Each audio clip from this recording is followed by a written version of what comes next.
I'm afraid for some of you this next talk is going to be slightly more terrifying, and it's not because it's about spiders or even public speaking, it's about math. And now half of you are happy and half of you are really scared, but that's okay, because our next speaker is here to tell you why you should all be loving math. So please welcome Gabriel Day.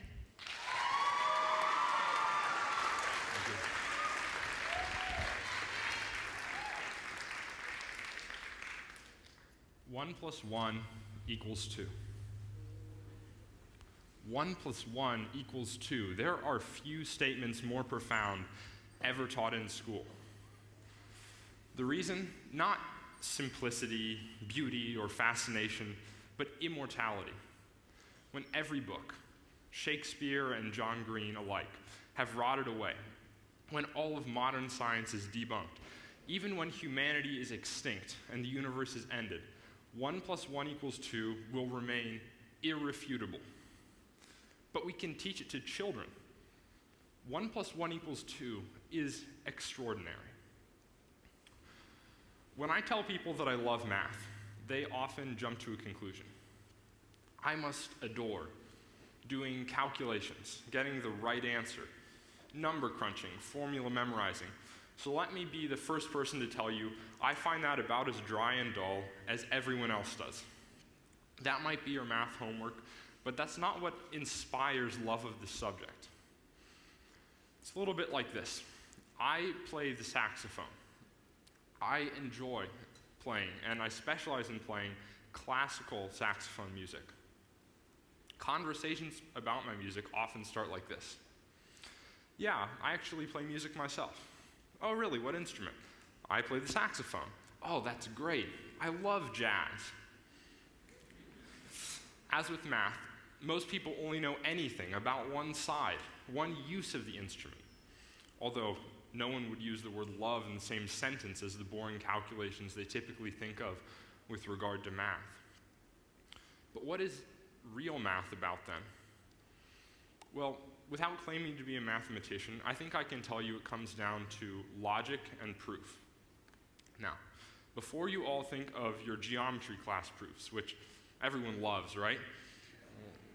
No, before you cringe or cover your ears, think instead of those logic puzzles, maybe that your teacher handed out as a distraction from your regular homework or for extra credit.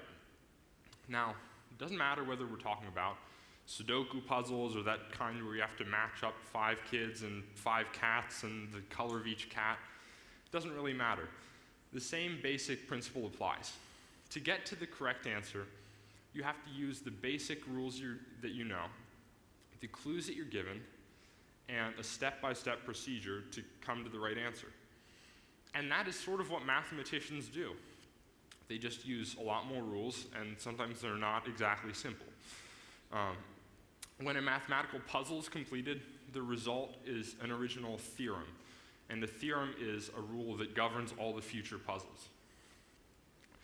This process of coming up with theorems has been going on since the time of the ancient Greeks, maybe longer. Pythagoras, the namesake of one of the most famous theorems, was actually said to have worshipped mathematics. Not a lot's known for certain about Pythagoras, but this is my guess as to why he might idolize math. I bet it goes back to that idea of immortality. Just the same way 1 plus 1 equals 2 will always be true, forever. So will the Pythagorean theorem. So will a equals pi r squared. So will every proven mathematical theorem. Whether there are humans around to realize it or not, all the math that we know now as a species, from the most basic to the most advanced, will be true till the end of time. Now, some of you may be thinking, that's all great, but to appreciate this stuff, you must be a genius, or you have to spend 10 years of your life studying math. To those of you thinking that, I ask you to consider for a moment painting. Far fewer people have the skills necessary to paint like Van Gogh or paint like Da Vinci than to become mathematicians. But that doesn't stop millions of people from appreciating their work. This analogy is all the better, as knowledgeable people often describe fine math as beautiful and elegant, just the way we might with Starry Night or the Mona Lisa.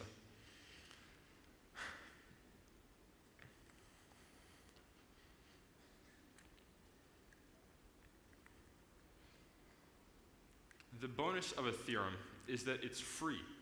I mean, these things cost millions of dollars.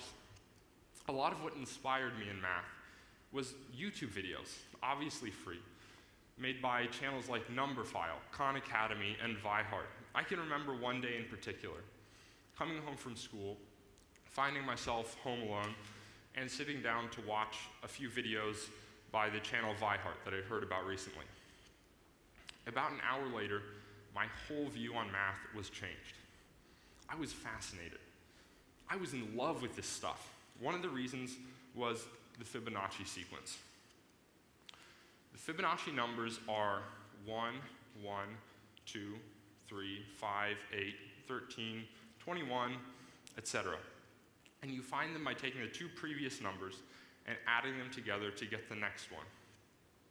It's pretty simple. But these numbers just happen to pop up all over where you might not expect them. For instance, if you look at plants like those, you can see that the seeds and the leaves form spiral patterns. If you count the number of spirals in these leaves and pine cones and other things like that, it frequently turns out to be a Fibonacci number. These aren't just strange examples I pulled out of the blue. I suggest go outside and count it for yourself. You will find this phenomenon. Another place these pop up, these Fibonacci numbers, is in the golden ratio. If you take the ratios of consecutive Fibonacci numbers, in other words, you start with 1 over 1, then 2 over 1, 3 over 2, etc., it approaches this number called phi, 1.61803. Phi is referred to as the golden ratio because it appears remarkably often in things that humans find to be beautiful, from faces to architecture, even to your iPod. Now, all these things may seem extremely unlikely, probably even impossibly so, if you think that math is something that humans create. But does math just come out of our heads? Well, a fairly well-known metaphor is that mathematicians are explorers in a vast, dark, mysterious cave. This cave itself is math, all of it. And it exists whether or not humans have been there to see it at all. It exists where humans have never set foot. We are simply going through, shining a light around, and mapping out what we can of this cave, of math. We are discovering math, not creating it. If I may extend this metaphor, let's say that the mathematicians are looking for jewels in this cave. The precious gems are, of course, theorems. Beautiful, unbreakable, just like a diamond. And these diamonds are covering the walls of this cave. They're stunning the ceiling. But it's a cave, so, of course, there's going to be plenty of just plain old rock, just gray stone. And that is what purely useful calculations look like. Just plain old rock. But when most people come in to visit this cave, all they even see is this cold, hard stone. The precious gems are simply ignored in a mad race to look at, mine out, and use the rocks.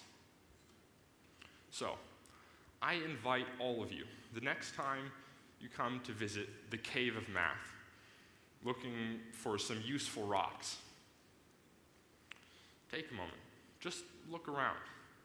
Look at the diamonds in the walls, the beautiful, shimmering ceiling of eternal truths.